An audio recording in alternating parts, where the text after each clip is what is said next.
আসলে জুলেখা ইউজারসিফের প্রেমে অভিভূত হয়েছে এবং এই কথাটি যখন মেহমানরা বানু জুলেখাকে জিজ্ঞেস করেছিল তখন তার মুখ ফ্যাকাশে হয়ে গিয়েছিল। আসলে ব্যাপারটা হয়েছে কি, জুলেখা ইউজারশিপের প্রেমে পড়েছে, কিন্তু ইউজারশিপ তার প্রেমে সাড়া দেয়নি বলেই জুলেখা লাগামহীন হয়ে গেছে। এখন সে কৌশলে ইউজারশিপকে কাছে পেতে চাইছে। ইউজারসিফের পবিত্রতা আসলেই প্রশংসনীয়, কিন্তু একজন গোলাম কি তার মালিকের ইচ্ছার বরখেলাপ করতে পারে? তাও আবার জুলেখার মতো সুন্দরী। তবে আমার কি মনে হয় জানো, জুলেখার এই অবস্থার জন্য দায়ী তার স্বামী পুতিফার। কিভাবে? শোনো, আমাকে আমন মন্দিরের এক খাদেম বলেছে, যার নাম কিনা ত্রিমণি। হ্যাঁ, তিনি বলেছেন জনাব আমেনহোতেব ও পুতিফার দুজনেই কাফের।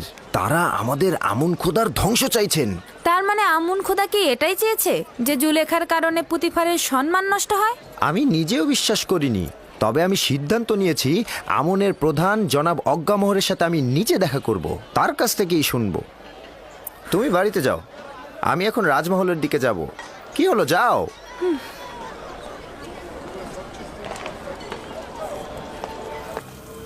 যে রূপ ভাবে নীলনদ পুনরায় জেগে উঠে, লতাগুলো আবার জিন্দা হয়, আবার অনুসারীরাও মৃত্যুর পরে আবার জীবিত হতে পারেন। আমার ফরমান হচ্ছে, তোমরা নিজেদের দেহকে মমি করবে যেন তোমাদের জীবন অব্যাহত থাকে এবং মৃত্যু দ্বারা হায়াতের সুতা যেন বিচ্ছিন্ন না হয়ে যায়। তোমরা কি দেখনি যে তোমাদের দেহ শুকনো মাটিতে হাজার হাজার বছর ধরে হেফাজত করি? এটি আমার বান্দাদের প্রতি বিশেষ ইচ্ছা যে আমাকে আনন্দিত করবে, নজরানা দ্বারা আমাকে খুশি করবে।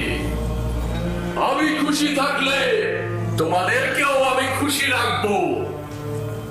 তোমাদের জন্য আমার অনেক কষ্ট করতে হয়, আর এই জন্য তোমরা আমার ইবাদত খানায় মূল্যবান হাদিয়া প্রদান করবে,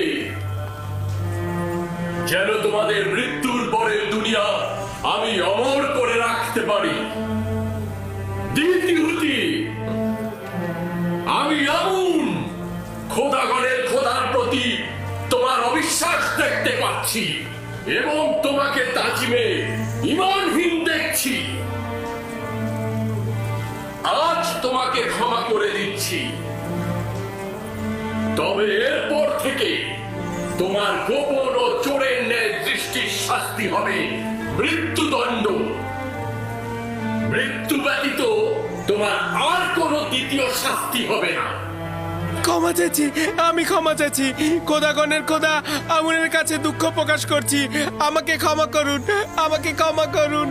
আমি অনুতপ্ত, আমাকে ক্ষমা করুন, আমাকে ক্ষমা করুন। আমি তোমাদের বরকত দিচ্ছি এবং অমরত্ব হায়াতের নাসিব করছি। আমি তোমাদের উপস্থিতি থেকে বিশ্রামে যাচ্ছি, যাতে দেহ থেকে বেরিয়ে বিশ্রাম দ্বারা বান্দাগণের হৃদায়ত ও উষ্ণের রং এবং নিজেকে বান্দাগণের হৃদায়ত ও রূহের কার্যাবলী তদারকি করার জন্য এবং পরবর্তী দিনের জন্য নিজেকে প্রস্তুত করতে পারি।